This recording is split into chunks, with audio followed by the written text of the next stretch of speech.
Hey guys, welcome to Tiny House Customs. I'm Dan. In this multi-part video series, I'll be installing my metal roofing system. All the video parts for this series will be listed in the description below, so make sure you check them out. So there's all these different types of metal that you get which help you install this so that you have no exposed fasteners.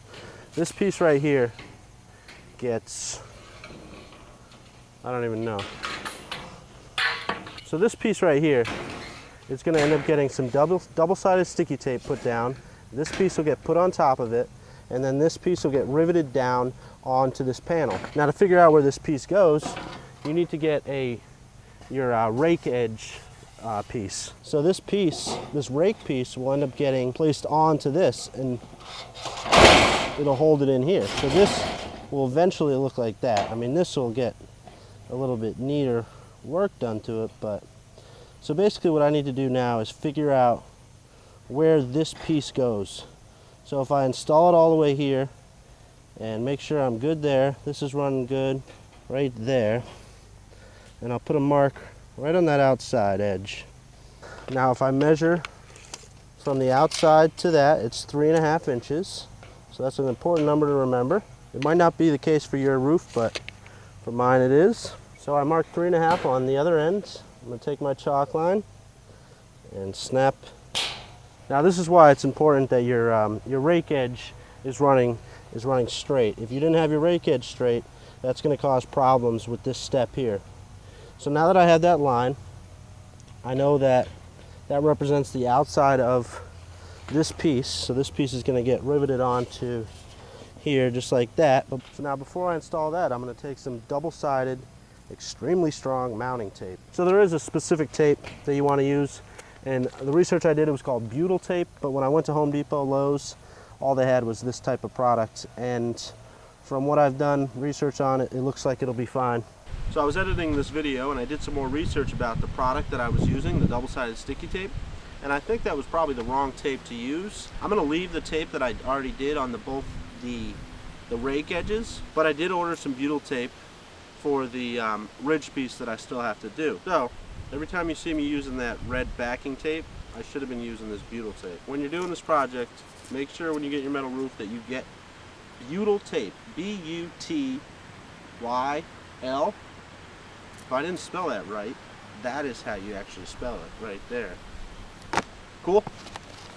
Let's pick up where we were. So I'm going to make sure this is clean, and I'm going to apply this tape to the correct side of this. Now I'll take off this. Beautiful. So now I'm going to start down on this side, which is the bottom of the roof where this piece has a bend in it. I'm going to take this and I want it to be flush with this. See, this is where two people comes in handy. I'm going to make sure it's flush here and that this edge is on that mark. So that tape is super, super, super strong. As soon as it touches it, it pretty much bonds on immediately. So this might be a two-man job. Once it's down, I'm just going to go and push it down. Now I'm going to fasten this with pop rivets approximately every foot. Now when you use a pop rivet, when you use that, this side's going to end up being smoother than this side. So I want to put these in from the back so that it's smoother right here versus going in this direction where I'd end up with a big, man, that shit sliced me open. If I were to go in this direction, I'd end up with a big ball from the rivet. So drill in from the back and install these from the back side. I feel like this is going pretty good. I mean, it looks like I know what I'm doing, doesn't it?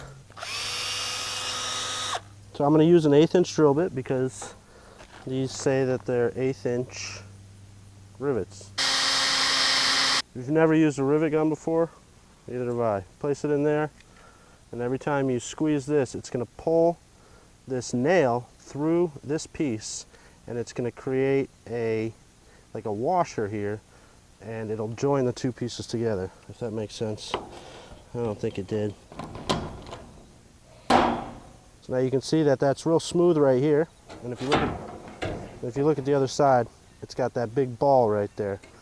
So it's better to have that smooth on the bottom and the ball up top here. Now this will end up getting hidden by this ridge cap this is going to end up getting hooked on to here. So, and then from there, I'm just going to measure approximately every foot. I'm going to go back and I'm going to put a rivet in each one of those spots. All right, I've riveted that piece on there completely. Make sure I check every rivet so that they're looking like they're supposed to. Now the last thing I can do is just cut this this piece. I don't know what it's called, but cut it to the length of the roof panel. I believe I can go install this now. So now I got that piece up here. I'm going to make sure it's tight up against the drip edge. Everything is good.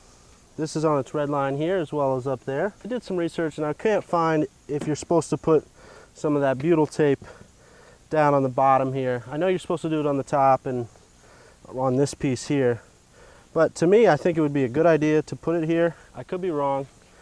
You might want to check before you do this step, because I couldn't find anything that confirmed it or not. And since I already bought these $500 rolls, I'm going to use them.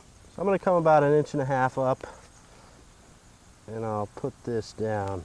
Now this is again where a second person would be helpful. Now when I ordered my roof, I told them my dimensions and I told them that what style roof it was, so he included all the pieces that I needed. Also told him I needed all the hardware to install it as well. And I got 2 bags of these screws. I don't know what they are. Maybe there's a number on them. They're 10-12 by 1 inch. Delepus. Okay, Delepus. Get the Delepus. So I'm going to make sure my bottom's good. I'm going to come to my top. I'm going to put a screw in every single one of these little cutouts. Might be overkill, but... And also, those holes are elongated. You want to put the screw right in the middle. So when it does expand and contract, it'll move. I'm going to tighten them down all the way because I feel like that's a good thing to do. So now that that first panel's installed, everything's going to go pretty quickly from here for installing these. Have I told you lately that I love you? I like filming here. I can act like a fucking idiot. Alright guys, sorry to do this to you, but I'm going to have to make this 4 if not 5 parts. I was editing the video and that part that you're just watching right now was way too long. So I'm going to cut it here and we'll pick up next week finishing the main panels of the roof. And then after that we'll do the rake edge, and if that goes over 10 minutes then we'll do the ridge cap. But thank you so much for watching. I appreciate your support. Now let's do all those 4 things that I have that I like to say. Ready? First one is make sure you hit that subscribe button. 80% of my views come from non-subscribers. So you, if you're not subscribed, and this is probably like your 2nd or 3rd video that you've watched of mine, hit that subscribe button. I love seeing new subscribers. And probably by the time this video is up live, I'll be close to 10,000 subscribers. So that is awesome. And then 2, hit that thumbs up button. 3, leave a comment down below letting me know what you thought. Unless it's negative, then I don't want to hear it. You can leave a question down below, but if it's a really stupid question, I'll ignore it. I get those all the time, and those are kind of funny. If they're really like stupid questions, I'll even take a screenshot of it and I'll post it over on my Instagram and Facebook page. You can check those out too. Those are funny. I normally lose Instagram subscribers when I post those though. They don't like negative stuff, but it's funny. I think it's funny. I'm not doing it to be mean. They're posting it for people to see. You're posting that you're an idiot. That's not my fault that you're an idiot. That's your fault. But I love you for posting that because it makes me laugh. I love it. Thank you. And then 4, if you look up in that top right corner, there's this little circle with an eye. If you're on a computer, if you click on that, you can show me some love by clicking that support Tiny House Customs and leaving a nice little donation.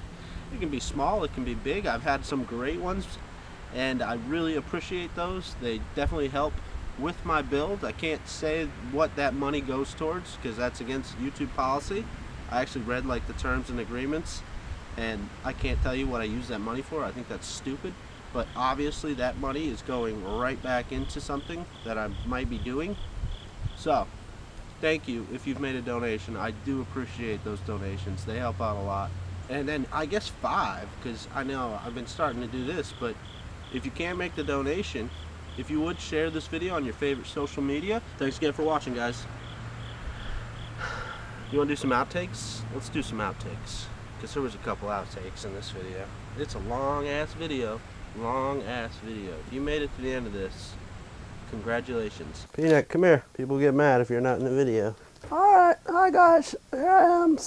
I got nothing to say though.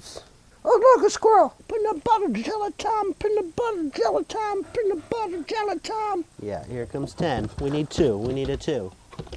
Okay, settle down. I'm not, I'm on crack. Okay.